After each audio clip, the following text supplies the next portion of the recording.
4 napi narkoba ex-Grip dieksekusi mati. Tapi, cerita tak berakhir sampai di situ saja.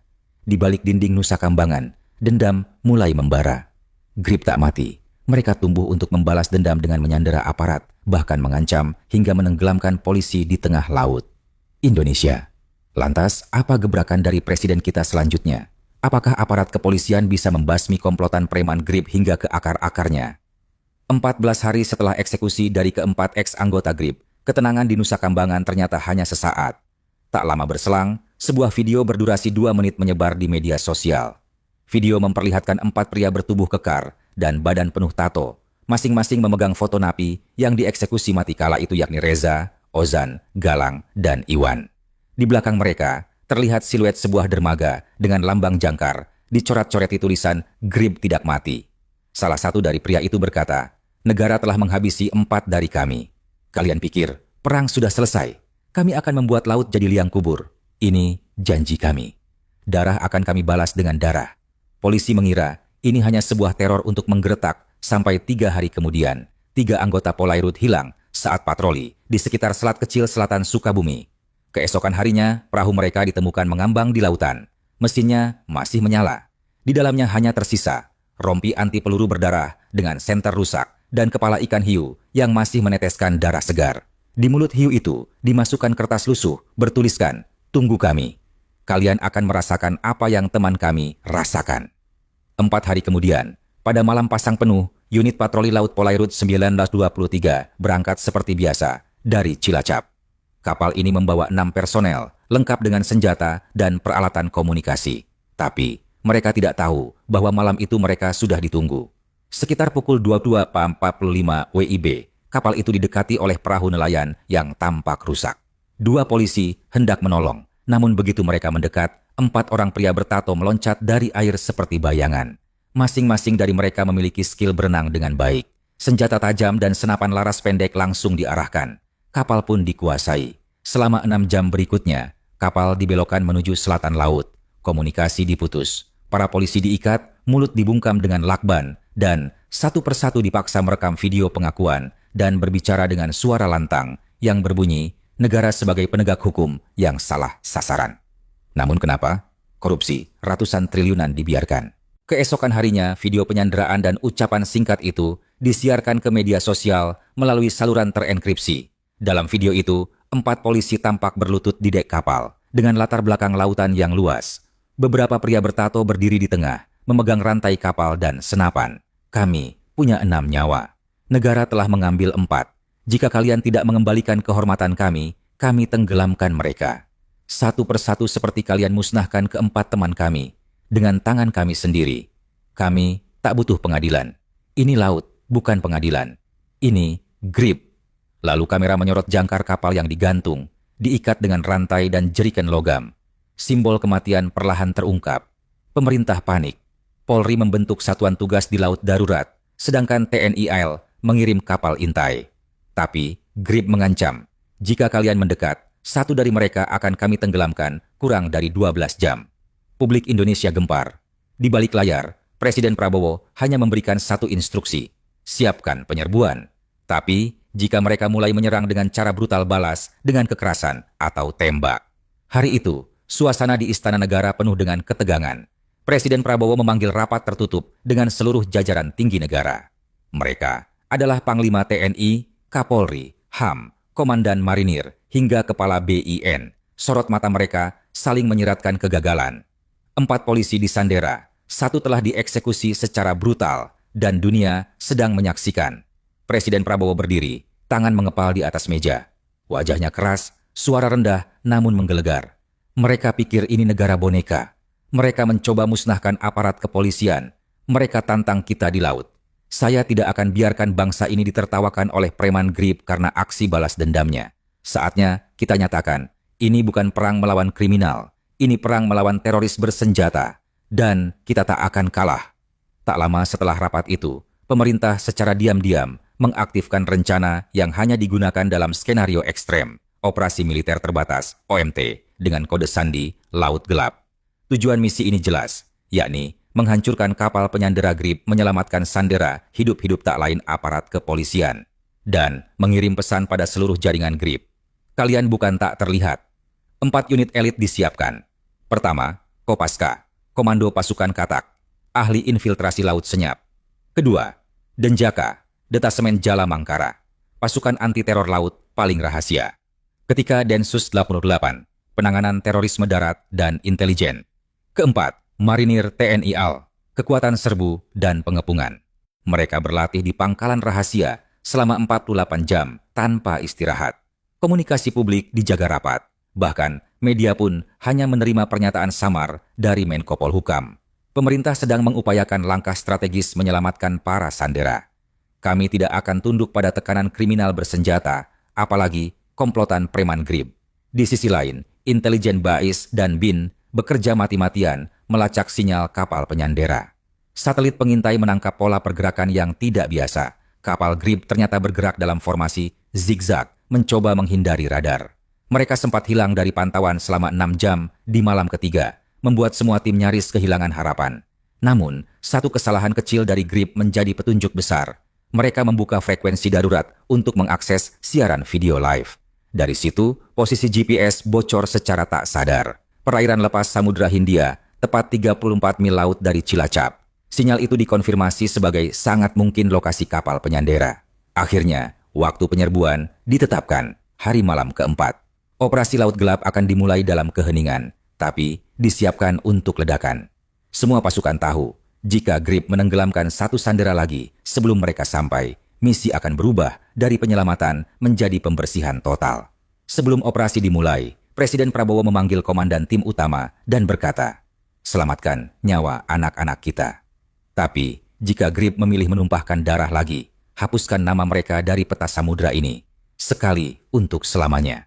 Hanya beberapa jam sebelum operasi Laut Gelap dimulai, jaringan sosial tiba-tiba dibanjiri notifikasi dari akun terlarang bernama @bayanglaut47. Akun itu mengunggah video siaran langsung berdurasi 5 menit dengan judul mengerikan, Tukar Darah, episode 1, Hukuman untuk Negara Pembunuh dan Memelihara Pejabat Korup.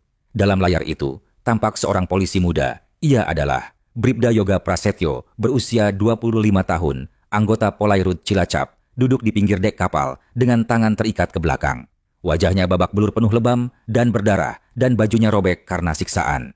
Di belakangnya, laut tampak gelap dan ganas, gelombang menderu tanpa ampun. 2 pria bertopeng berdiri di sampingnya, satu memegang rantai baja berkarat, yang lain membawa jeriken logam berisi semen basah. Satu dari mereka memaksa Bribda Yoga bicara ke kamera. Dengan suara gemetar, ia hanya mampu berucap, "Pak Presiden, dengan ini, saya ingin menyampaikan sesuatu.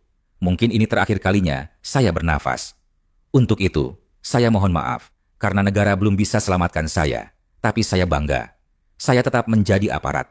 Saya berharap negara bisa lebih tegas dalam menindaklanjuti hal ini, karena saya cinta Indonesia." Kalimatnya terhenti oleh hantaman popor ke rahangnya.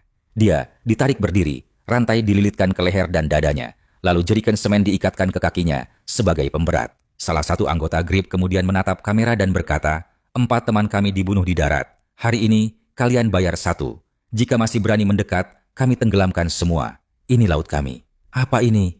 Toh negara ini bisa dibeli dengan uang bukan? Jangan melawan." Tanpa menunggu waktu lama, Bribda Yoga didorong ke laut. Kamera tetap menyala.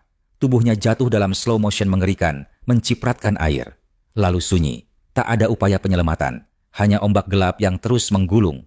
Video berakhir dengan pesan teks, "Tunggu episode 2. Jika negara masih keras kepala." Ketika rekaman dimatikan, Bribda Yoga diangkat ke kapal kembali. Karena mereka pikir ini cuma cara mereka menggertak kepada negara. Video itu viral seketika. Di Twitter, Instagram, Telegram, dan forum Reddit. Tagar "Mat Bribda Yoga", "Laut untuk Rakyat", dan "Grip Teroris" langsung meledak. Keluarga korban histeris di TV nasional. Ibunya pingsan saat menyaksikan potongan video. Ayahnya, mantan Babinsa, hanya duduk diam, menatap layar sambil menangis tanpa suara. Seluruh bangsa Indonesia terguncang. Bukan hanya karena satu aparat dibunuh, tetapi karena cara kematiannya yang disengaja, direkam, dan dijadikan tontonan. Ini bukan sekadar kejahatan. Ini deklarasi perang dari organisasi kriminal terhadap negara. Di ruang kendali utama, Operasi Laut Gelap, siaran itu diputar kembali tanpa suara. Semua prajurit menonton, tak ada yang berbicara. Lalu Presiden Prabowo memberi perintah via telekonferensi. Saya tidak akan biarkan satu lagi anak bangsa dimusnahkan. Jika mereka pilih membunuh, maka kita beri mereka satu-satunya pilihan, hidup dalam ketakutan, atau musnah selamanya. Operasi Laut Gelap resmi dimulai. Di atas gelombang Laut Samudra Hindia yang meringis sunyi, 6 kapal perang TNI AL bergerak dalam formasi segitiga senyap. Tidak ada sorot cahaya, tidak ada suara mesin, hanya komunikasi melalui sistem suara bawah laut, UKOM, dan lampu inframerah. Di dalam kapal utama, tim 7 Komando Kopaska dan Denjaka sudah bersiap dengan pakaian selam hitam penuh senjata senyap. Jantung mereka berdegup, tapi bukan karena takut, karena mereka tahu 6 nyawa Sandera berada di ujung waktu dan musuh bukan sembarang kriminal, melainkan mantan elit milisi GRIB yang kini menjadi teroris terlatih. Satelit milik Lapan dan bantuan radar dari Jepang memastikan kapal GRIB terdeteksi diam, melayang di laut, kemungkinan tidak sadar sedang diawasi. Komando diberikan. Alpha, serang titik bawah lambung. Bravo, naik dari sisi utara.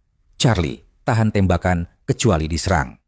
Sandi kita, merpati hitam. Tidak ada kegagalan. Tim penyusup bawah laut bergerak seperti bayangan, menyelam dari 2 sisi kapal target. 2 dari mereka memasang ranjau kejut elektromagnetik di bagian mesin kapal GRIB, sementara 2 lainnya naik menggunakan tali hisap vertikal dari sisi lambung, menyusup ke dalam geladak. Di dalam kapal, anggota GRIB tertidur.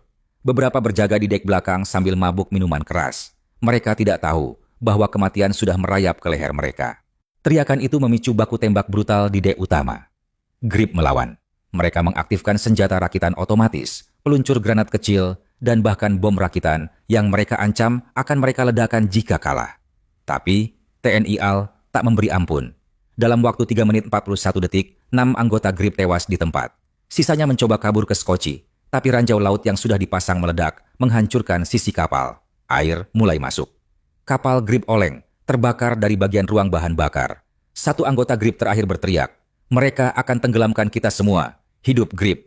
Ia melempar bom molotov ke dek, namun tak sempat meledak. Penembak jitu dari tim Charlie melepaskan 1 peluru diam. Dor! Kepala GRIB terakhir tumbang, tepat sebelum menarik pelatuk granat. Pada Kol 238 WIB, seluruh Sandera ditemukan hidup, meski dalam kondisi luka parah dan trauma berat. Mereka segera dievakuasi ke kapal medis milik AL. Salah satu dari mereka sempat memeluk prajurit penyelamat dan hanya bisa berkata, "Saya pikir kami akan tenggelam di laut." Tim operasi menarik diri secepat mungkin. Ledakan terakhir merobek lambung kapal GRIB, menenggelamkan bangkainya ke kedalaman 300 meter bersama semua simbol kekejaman yang mereka buat. Operasi Laut Gelap sukses, tanpa korban dari pihak militer. Tapi Indonesia tahu, ini bukan akhir. Ini hanya perang pertama. Di pagi harinya, Presiden Prabowo menggelar jumpa pers nasional. Dengan suara tegas, namun mata berkaca, ia berkata, "Anak-anak bangsa kita telah kembali." Tapi perlawanan terhadap pengkhianat negara belum selesai. Bagi setiap yang berniat mengangkat senjata melawan republik ini, dengarkan baik-baik. Kalian boleh tenggelamkan kapal, tapi kalian tak bisa tenggelamkan Indonesia. Meskipun operasi Laut Gelap berhasil secara militer, dampaknya jauh dari sekadar kemenangan. Video penyelamatan, ledakan kapal GRIB, dan kematian brutal para anggotanya beredar di media sosial, bukan hanya di Indonesia, tapi juga di forum gelap internasional yang menjadi sarang jaringan kriminal lintas negara. Namun badai sesungguhnya datang bukan dari laut, tapi dari dalam negeri sendiri. Pasca penyelamatan Sandera dan terungkapnya akar jaringan GRIB di berbagai lapisan sosial, Presiden Prabowo tidak tinggal diam. Di tengah tekanan publik dan ancaman infiltrasi faksi GRIB bayangan, ia merancang operasi internal besar-besaran, dimulai dari titik terlemah negara, Lembaga Pemasyarakatan Nusa Kambangan. Akhirnya, pada tanggal 14 Juni, dalam rapat terbatas di Istana Negara, Presiden mengumumkan proyek baru, "Kita tidak butuh penjara, kita butuh benteng." Maka dimulailah rencana Operasi Gerbang Besi, misi untuk menjadikan Nusa Kambangan bukan sekadar tempat tahanan, tapi zona militer khusus dan tertutup, berstatus setara dengan markas tempur. Akhirnya, langkah-langkah pun berhasil diumumkan. Seluruh akses masuk pulang ke Nusa Kambangan dikunci, hanya bisa diakses oleh prajurit bersertifikat tempur aktif. Drone pengawas diterbangkan 24 jam non-stop, termasuk sistem deteksi panas tubuh. Di perairan sensor dasar laut dipasang untuk mendeteksi pergerakan bawah air, mencegah penyusupan atau kabur lewat laut, seperti yang dilakukan keempat DPO GRIB sebelumnya. Semua petugas lapas wajib masuk pelatihan tempur dan psikologis, bekerja sama dengan Kopassus dan Pusdiklat Brimob Pelatihan Aparat N Sipir. dari sipir menjadi prajurit. Selama ini, banyak sipir dianggap lemah, mudah disuap, dan bersikap lunak terhadap napi kelas kakap. Presiden tidak ingin ada kelengahan lagi. Melalui kerjasama dengan Kementerian Hukum dan HAM serta TNI, diluncurkan program Sipir Tempur. 6 bulan pelatihan intensif dan bela diri, pengendalian kerusuhan, deteksi psikologis napi, penggunaan senjata ringan wajib, lulus tes kedisiplinan dan loyalitas. Sipir yang gagal akan dicopot dan dipindahkan ke daerah administratif. Pemasangan kamera bodycam di tubuh setiap sipir dipantau langsung oleh pos pusat di Jakarta. Sanksi tegas bagi aparat yang lalai, tidak hanya pemecatan, tapi bisa dipidana sebagai pembocor sistem negara. Presiden menegaskan, kita bukan sedang menghadapi kriminal biasa. Kita sedang berperang dengan ideologi gelap yang hidup di balik jeruji. Jika aparat kita tidak punya mental tempur, maka kita tidak layak mengurung musuh sekelas GRIB. Nusa Kambangan menjadi zona merah hingga peta baru kekuasaan. Sebagai bagian dari penguncian total, ditempatkan unit elit marinir dan Kopaska secara bergilir sebagai garnisun tetap pembangunan terowongan bawah tanah untuk evakuasi darurat napi berisiko tinggi, VIP, narapidana.